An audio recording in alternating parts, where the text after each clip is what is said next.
Hello there, my name is Kai Peters. I am the founder and CEO of hiplending.com. We're very pleased to announce them at the CBX offices in Dubai. We have officially announced our IEO process today. And I just want to spend a little bit of time talking about that process and the company. We're going to have an interview with myself, Hong, at a later date, the founders of the Thai entity, the joint venture with us. But today we're going to be interviewing Mohammed and Ming, the CEO and co-founders of CBX, and explain why we're actually working together. So HIP Lending is basically a modern take on banking that allows people to collateralize their assets, put their assets into a custodian, and take loans out against the value of those assets. And then the deposits on account become the liquidity for the lending facilities. So basically, we're setting up a modern bank, as banking should be, that allows people to put their capital into the bank and it becomes lending to other people, and the proceeds are split between the parties, with obviously our company taking margin in between. Our rollout territory will be in Thailand. The reason for Thailand is we've cultivated a 2-year relationship with two great individuals out there, Kit and Hong, in which we have formed this entity. Thailand represents a very unique opportunity for a startup challenger fintech proposition. We do have entities in the UK which we'll look to roll out our product a bit later, but our key focus is Thailand. Our two partners within Thailand own and operate existing gold lending businesses, which we will be fractionalizing via our MVP, which is already live. And we are going through the IEO process to secure sufficient funding to acquire the deposits on account for the 4 licenses we have obtained, but to complete the acquisition of those licenses, we require a $2.5 million deposit on account.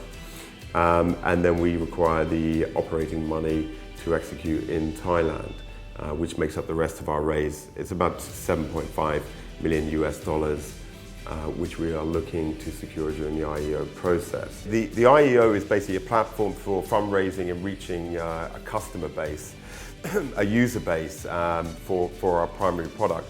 As you'll know from the other videos, I talk through what our product is. The rollout strategy for this is we work with existing businesses currently in Bangkok, which have significant gold interest, up to $500 million in existing collateralized gold assets. We will be fractionalizing these units on an international, global size and offering, where basically we can inject international money into Thailand, into these debt positions.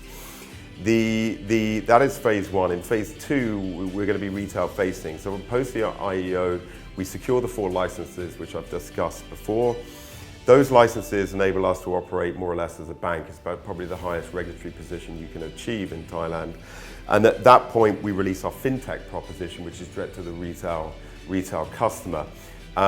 We're in a very unique position in Thailand because, unlike the European companies which do extremely well, like Monzo and N26 and Starling Bank, these are all unicorn billion-dollar valuation companies that haven't been around very long. And effectively, you're only introducing modern banking facilities that have been prototyped out much quicker than the big corporate banks, HSBC and so on, who can't knock out that kind of technology at that kind of speed because of their legacy systems.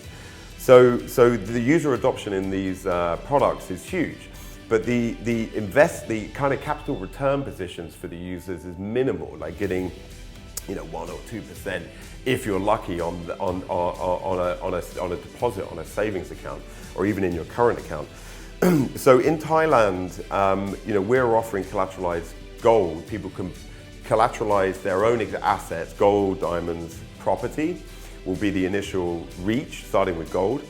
and they can take loans against their collateral which they do not have to be credit checked from. So this is a key thing. In any borrowings in European countries, the credit checks happen all the time.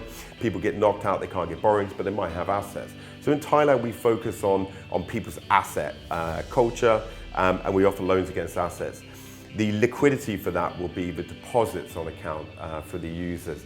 So from the users themselves, who will get high interest bearing accounts. Now in Thailand, we will be a first to market with this proposition. There's 70 million people there. There's a lot of underserved people. It's a very big illegal market in lending in Thailand. We're looking to tackle those issues on a local level. On a global level, you're looking at the fact that we're solving the problem of 15 trillion in negative yield curves.